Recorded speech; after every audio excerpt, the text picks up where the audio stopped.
Hi friends, welcome back to my channel. ಇವತ್ತೊಂದು special ಆದ recipe, breakfast, lunch, dinner any time ನೀವು ಮಾಡಿ ತಿನ್ಬೋದು. ಇದರ ರುಚಿ ರಿಯಲಿ ಫ್ರೆಂಡ್ಸ್, ಈ ರೀತಿನೂ ನಾವು ಆರೋಗ್ಯಕರವಾದ ಒಂದು ಬ್ರೇಕ್ಫಾಸ್ಟ್ ರೆಸಿಪಿನ ಅಥವಾ ಲಂಚ್ ಬಾಕ್ಸ್ ರೆಸಿಪಿನ ಅಥವಾ ಡಿನ್ನರ್ ರೆಸಿಪಿನ ಕೂಡ ನಾವು ಮಾಡ್ಕೋಬೋದು. ಯಾವಾಗ ಬೇಕಾದಾಗ ನಾವು ತಿನ್ಬೋದು. ತುಂಬ ಚೆನ್ನಾಗಿರುತ್ತೆ ನೋಡಿ. ಎಷ್ಟು ಕ್ರಿಸ್ಪಿ ಇರುತ್ತೆ ಅಂದರೆ ತುಂಬ ಕ್ರಿಸ್ಪಿ, ಅಷ್ಟೇ ಸಾಫ್ಟ್, ಅಷ್ಟೇ ರುಚಿ, ಅಷ್ಟೇ ಆರೋಗ್ಯಕರವಾದ ಒಂದು ಈ ರೆಸಿಪಿ. ಇದನ್ನು ಹಾಗೆ ಕೂಡ ತಿನ್ಬೋದು ಅಥವಾ ಮೊಸರು, ಅಥವಾ ಇಲ್ಲಿ ನಾನು ಮೊಸರು ಮತ್ತು ಈ ಮಾವಿನಕಾಯಿ ಉಪ್ಪಿನಕಾಯಿ ಮಾಡಿದ್ದೆ. ಸೊ ಅದ್ರ ಜೊತೆ ನಾನು ಇದನ್ನು ತಿಂದೆ. ತುಂಬ ಚೆನ್ನಾಗಿ ರುಚಿಯಾಗಿತ್ತು ಮತ್ತು ಎಲ್ಲರೂ ತಿಂದು ತುಂಬ ಚೆನ್ನಾಗಿದೆ ಅಂದರು. ಅಥವಾ ಚಟ್ನಿ ಜೊತೆ ಕೂಡ ತಿನ್ಬೋದು. ಬನ್ನಿ ಯಾವ ರೀತಿ ಮಾಡೋದು ಅಂತ ನೋಡೋಣ. ಸೊ ಇಲ್ಲಿ ನಾನು ಹೆಸರು ಕಾಳು 1 ಕಪ್ಪಷ್ಟು ಹೆಸರು ಕಾಳನ್ನು ನಾನು ನೆನೆಸಿಟ್ಟಿದ್ದೆ. ಸ್ವಲ್ಪ ದೊಡ್ಡ ಕಪ್ಪಲ್ಲಿ 1 ಕಪ್ಪಷ್ಟು ನಾನು ರಾತ್ರಿನೇ ಹೆಸರು ಕಾಳು ನೆನೆಸಿದ್ದೆ. ಸೊ ಅದನ್ನು ಈಗ ಇಲ್ಲಿ ನಾನು 1-2 ಟೈಮ್ ನೀಟಾಗಿ ತೊಳೆದ್ಬಿಟ್ಟು ಇಲ್ಲಿ ಮೆಜರ್ಮೆಂಟ್ ಕಪ್ಪಲ್ಲಿ ಅಂದರೆ ತೋರಿಸಿ ನೋಡಿ. ಇಲ್ಲಿ 1 ಕಪ್ಪಷ್ಟು ನಾನು ಒಂದು ಮಿಕ್ಸಿ ಜಾರಲ್ಲಿ ಹಾಕ್ಕೊಂಡಿದ್ದೀನಿ. ಸೊ ಹಾಗೆ ಇನ್ನೊಂದು ಕಪ್, ಒಟ್ಟು 2 ಕಪ್ ಆಯ್ತಲ್ವ ಈಗ. ಸೊ 2 ಕಪ್ಪಷ್ಟು ಮಿಕ್ಸಿ ಜಾರಲ್ಲಿ ಹಾಕ್ಕೊಂಡೆ. ಹಾಗೆ ಇನ್ನೊಂದು ಕಪ್ ಸೇಮ್ ಅದೇ ಕಪ್ಪಲ್ಲಿ ಒಟ್ಟು 3 ಕಪ್ಪಷ್ಟು ಈ ಹೆಸರು ಕಾಳನ್ನು, ನಾನು ನೆನೆಸಿರುವಂತಹ ಹೆಸರು ಕಾಳನ್ನು ಇದರಲ್ಲಿ ಹಾಕ್ಕೊಂಡೆ. 1 ಕಪ್ಪಷ್ಟು ರವೆ ಹಾಕ್ಕೊಂಡಿದ್ದೀನಿ. ಉಪ್ಪಿಟ್ಟು ರವೆ ಎಲ್ಲ ಮಾಡ್ತಿರಲ್ಲ, ಸೊ ಆ ರವೆ ಹಾಕ್ಕೋಬೇಕು. ಹಾಗೆ 1 ಕಪ್ಪಷ್ಟು ಮೊಸರು ಮತ್ತು 2 ಕಪ್ಪಷ್ಟು ನೀರು. ಸೊ ಅದನ್ನೆಲ್ಲ ಹಾಕ್ಕೊಂಡು ಈಗ ಇದನ್ನು ರುಬ್ಕೋಬೇಕು. ದೋಸೆ ಹದಕ್ಕೆ ಇದನ್ನು ರುಬ್ಕೋಬೇಕಾಗುತ್ತೆ. ಫೈನಾಗಿ ತೋರಿಸ್ತೀನಿ ನಿಮಗೆ. ಸೊ ಈ ರೀತಿಯಾಗಿ ಇದನ್ನು ರುಬ್ಕೊಂಡು ನೋಡಿ ತೋರಿಸ್ತೀನಿ. ತುಂಬ ಚೆನ್ನಾಗಿ ಕಲರ್ ಬಂದಿದೆ ಮತ್ತು ಇದು ನಮ್ಮ ಆರೋಗ್ಯಕ್ಕೆ ತುಂಬಾ ಒಳ್ಳೆಯದು. ಹೈ ಪ್ರೋಟೀನ್ ರೆಸಿಪಿ ಇದು ನೋಡಿ. ಈ ರೀತಿಯಾಗಿ ಫೈನಾಗಿ ಇದನ್ನು ರುಬ್ಕೋಬೇಕು. ಸೊ ಈಗ ಇದು ಒಂದು ಪಾತ್ರೆಯಲ್ಲಿ ನಾನು ತೆಗೆದಿಡ್ತಾ ಇದ್ದೀನಿ. ಸೊ ಇದನ್ನು ಮಿಕ್ಸ್ ಮಾಡಿಕೊಂಡು ಈಗ ಇದರಲ್ಲಿ ತುಂಬ ಚೆನ್ನಾಗಿ ರುಚಿ ಬರಲು, ಮತ್ತು ಏನಂದರೆ ಇದಕ್ಕೆ ಚಟ್ನಿ ಕೂಡ ಬೇಕಾಗಿರಲ್ಲ, ಅಷ್ಟು ರುಚಿಯಾಗಿರುತ್ತೆ. ಅಥವಾ ಎಲ್ಲಾದರೂ ಹೊರಗಡೆ ಹೋದರೂ ಕೂಡ ಇದನ್ನು ಮಾಡ್ಕೊಂಡು ತೊಗೊಂಡು ಹೋಗ್ಬೋದು.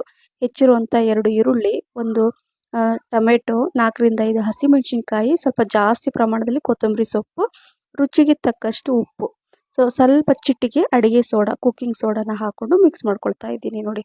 ಈ ಥರ ಇದನ್ನೆಲ್ಲ ಹಾಕೊಂಡ್ಬಿಟ್ರೆ ಇದಕ್ಕೆ ಚಟ್ನಿನೇ ಬೇಕಾಗಿರಲ್ಲ, ಹಾಗೆ ತಿನ್ಬೋದು. ಬಿಸಿ ಬಿಸಿ ತಿಂತಾ ಇದ್ರೆ ಲೆಕ್ಕನೇ ಇರಲ್ಲ, ಅಷ್ಟು ತಿಂತೀರಾ.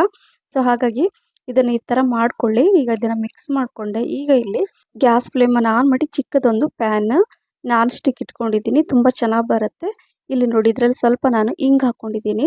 ಹಿಂಗೆ ಹಾಕ್ಕೊಳ್ಳೋದ್ರಿಂದ ತುಂಬ ಚೆನ್ನಾಗಿರುತ್ತೆ ಫ್ಲೇವರು, ಡೈಜೆಷನ್ಗೂ ಕೂಡ ಒಳ್ಳೆಯದು.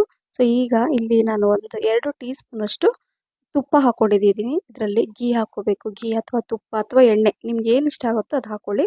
ಇಲ್ಲಿ ಸ್ವಲ್ಪ ಒಂದು ಅರ್ಧ ಟೀ ಸ್ಪೂನಷ್ಟು ಬಿಳಿ ಎಳ್ಳನ್ನು ಹಾಕ್ಕೊಂಡಿದ್ದೀನಿ, ವೈಟ್ ಸೀಸಮ್. ಹಾಗೆ ಸ್ವಲ್ಪ ಕರಿಬೇವು ಸೊಪ್ಪನ್ನು ಈ ರೀತಿ ಕಟ್ ಮಾಡಿ ಹಾಕ್ಕೋಬೇಕು ಕೈಯಿಂದನೇ. ಸೊ ಈ ರೀತಿ ಮಾಡಿಕೊಂಡ್ರೆ ತುಂಬ ಚೆನ್ನಾಗಿ ರುಚಿ ಇರುತ್ತೆ, ಫ್ಲೇವರ್ ತುಂಬ ಚೆನ್ನಾಗಿರುತ್ತೆ. ಈಗ 2 ಸ್ಪೂನಷ್ಟು ಇದರಲ್ಲಿ ಈ ಥರ ಹಾಕ್ಕೋಬೇಕು ನೋಡಿ. ಈ ಥರ ಇದು ಆ್ಯಕ್ಚುಲಿ ಏನಂದರೆ ಬಂದೋಸ ನಾನು ಮಾಡ್ತಾ ಇರೋದು. ಈ ಬಂದೋಸ ತುಂಬ ಚೆನ್ನಾಗಿರುತ್ತೆ. ಹಾಗಾಗಿ ಈ ರೀತಿ ನೀವು ಬಂದೋಸ ಮಾಡಿದರೆ ಇದ್ರ ಫ್ಯಾನ್ ಆಗಿ ಹೋಗ್ಬಿಡ್ತೀರ. ಆರೋಗ್ಯಕರವಾದ ಹೈ ಪ್ರೋಟೀನ್ ಬಂದೋಸ. ಇದನ್ನು ಸ್ವಲ್ಪ ಹೊತ್ತು 1 ನಿಮಿಷ ಸಿಮ್ಮಲ್ಲೇ ಇಟ್ಕೊಂಡು ಮುಚ್ಚಿಟ್ಬಿಡ್ಬೇಕು. ಮುಚ್ಚಿಟ್ಟಿದ ನಂತರ ಮತ್ತೆ 2 ಕಡೆ ಚೆನ್ನಾಗಿ ಬೇಯಿಸ್ಕೋಬೇಕು. ನೋಡಿ ಕಲರ್ ಎಷ್ಟು ಚೆನ್ನಾಗಿ ಬಂದಿದೆ. ಕಲರ್ ತುಂಬ ಚೆನ್ನಾಗಿ ಬಂದಿದೆ. ರುಚಿ ಮಾತ್ರ ತುಂಬ ಚೆನ್ನಾಗಿರುತ್ತೆ ಫ್ರೆಂಡ್ಸ್. ನೋಡಿ ಈ ರೀತಿಯಾಗಿ ಒಂದು 5 ನಿಮಿಷ ಚೆನ್ನಾಗಿ ಲೋ ಫ್ಲೇಮಲ್ಲಿ ಇಟ್ಕೊಂಡು ಇದನ್ನು 2 ಕಡೆ ಚೆನ್ನಾಗಿ ಬೇಯಿಸ್ಕೊಂಡು ತೆಗೆದಿಟ್ಕೋಬೇಕು. ಅದೇ ರೀತಿ ನಾನು ಇನ್ನೊಂದು ತೋರಿಸ್ತಾ ಇದ್ದೀನಿ ನೋಡಿ. ಸ್ವಲ್ಪ ತುಪ್ಪ ಹಾಕ್ಕೊಂಡು ಹಾಗೆ ಬಿಳಿ ಎಳ್ಳು, ಕರಿಬೇವು ಸೊಪ್ಪು ಹಾಕ್ಕೊಂಡು ನಂತರ 2 ಸ್ಪೂನಷ್ಟು ಇದನ್ನು ಹಿಟ್ಟನ್ನು ಹಾಕ್ಕೊಂಡು ಈ ಥರ ಬಂದೋಸ ಮಾಡ್ಕೋಬೇಕು. ನಂತರ ನೋಡಿ ಈ ಥರ ಸ್ವಲ್ಪ ಕಲರ್ ಚೇಂಜ್ ಆದಮೇಲೆ ಅದನ್ನು ಈ ಥರ ಟರ್ನ್ ಮಾಡಿಕೊಂಡು 2 ಕಡೆ ಚೆನ್ನಾಗಿ ಇದನ್ನು ಕುಕ್ ಮಾಡ್ಕೋಬೇಕು. ಸೊ ಅವಾಗ ಏನಾಗುತ್ತೆ, ಸಿಮ್ಮಲ್ಲಿ ಇಟ್ಕೊಂಡು ಏನಾಗುತ್ತೆ, ಕಲರ್ ತುಂಬ ಚೆನ್ನಾಗಿ ಬರುತ್ತೆ, ಒಳಗಡೆ ಎಲ್ಲ ಚೆನ್ನಾಗಿ ಕುಕ್ ಆಗುತ್ತೆ. ಸುಮ್ಮನೆ ಹೈ ಫ್ಲೇಮಲ್ಲಿ ಇಟ್ಕೊಂಡ್ಬಿಟ್ರೆ ಏನಾಗುತ್ತೆ, ಅಷ್ಟು ಚೆನ್ನಾಗಿರಲ್ಲ, ಒಳಗಡೆ ಎಲ್ಲ ಹಸಿ ಹಸಿ ಆಗಿರುತ್ತೆ. ಹಾಗಾಗಿ ಸಿಮ್ಮಲ್ಲಿ ಇಟ್ಕೊಂಡು ಈ ರೀತಿಯಾಗಿ ಮೀಡಿಯಮ್ ಅಥವಾ ಲೋ ಫ್ಲೇಮಲ್ಲಿ ಇಟ್ಕೊಂಡು ಈ ಥರ ನೀವು ಇದನ್ನು 2 ಕಡೆ ಚೆನ್ನಾಗಿ ಈ ರೀತಿ ಕಲರ್ ಬರೋ ತನಕ ಇದನ್ನು ಮಾಡ್ಕೋಬೇಕು. ಸೊ ನೋಡಿದ್ರಲ್ಲ, ಈ ರೀತಿಯಾಗಿ ನಾನು ಬಂದೋಸ ಮಾಡಿದೆ. ಹೈ ಪ್ರೋಟೀನ್ ಬಂದೋಸ ಇದು ನೋಡಿ, ಎಷ್ಟು ಕ್ರಿಸ್ಪಿಯಾಗಿದೆ ಅಲ್ವಾ. ಸೊ ಹಾಗಾಗಿ ಮಿಸ್ ಮಾಡದೆ ನೀವು ಮಾಡಿ ತಿನ್ನಿ, ಆರೋಗ್ಯಕರವಾಗಿರಿ ಅಂತ ಹೇಳ್ತಾ ಇದ್ದೀನಿ. ಇದನ್ನು ನಾನು ಮೊಸರು ಜೊತೆ ಮತ್ತು ಈ ಉಪ್ಪಿನಕಾಯಿ ಜೊತೆ ನಾನು ಎಲ್ರಿಗೂ ಕೊಟ್ಟೆ. ತುಂಬ ಎಂಜಾಯ್ ಮಾಡಿ ತಿಂದರು. ಮತ್ತೇನೆಂದರೆ ಇದಕ್ಕೆ ಉಪ್ಪಿನಕಾಯಿನೂ ಬೇಡ, ಮೊಸರು ಬೇಡ, ಹಾಗೆ ಕೂಡ ತಿನ್ಬೋದು.